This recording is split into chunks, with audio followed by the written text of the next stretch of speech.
Amidst the burning wreckage of a bombardment of Stepanakert, the largest city in Nagorno-Karabakh, evidence, says Amnesty International, of cluster bombs. They explode in the air, scattering hundreds of smaller bombs indiscriminately. More than 100 countries have banned them, but not Azerbaijan or Armenia. Civilians in Nagorno-Karabakh and Azerbaijan have been caught in the middle of 10 days of fighting between the two sides. Here in Armenia, displaced people from Karabakh are picking up donated food. We just heard the air raid siren, took the children and left. Now we're here with 2 families, 10 people, 8 children living in a relative's house. We hope for peace. Everything will be good. Our sons are fighting back there. My husband stayed home to defend our village, and we're staying here with my sister. We wait for good news because our sons are fighting like eagles. This school in Azerbaijan is one of the refuges for the tens of thousands of displaced people living near the line of contact. Most of the 65 families here are from Tartar and have turned classrooms into bedrooms.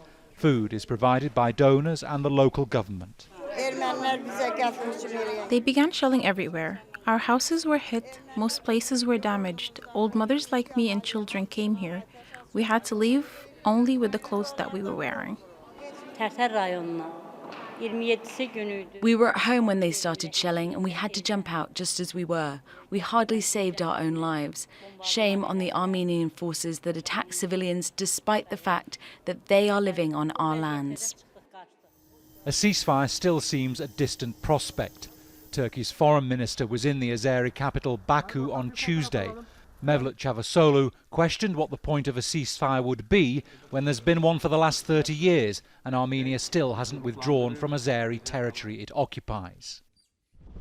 The Azeri military says they've seized a half-abandoned village in Nagorno-Karabakh very close to the contact line that divides the enclave from Azerbaijan.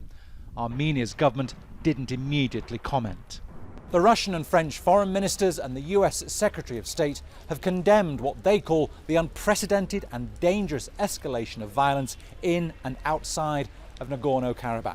And they say that recent attacks on civilian centres in Nagorno-Karabakh, Armenia and Azerbaijan are disproportionate and constitute an unacceptable threat to the stability of the region. Bernard Smith, Al Jazeera, Goris, Armenia.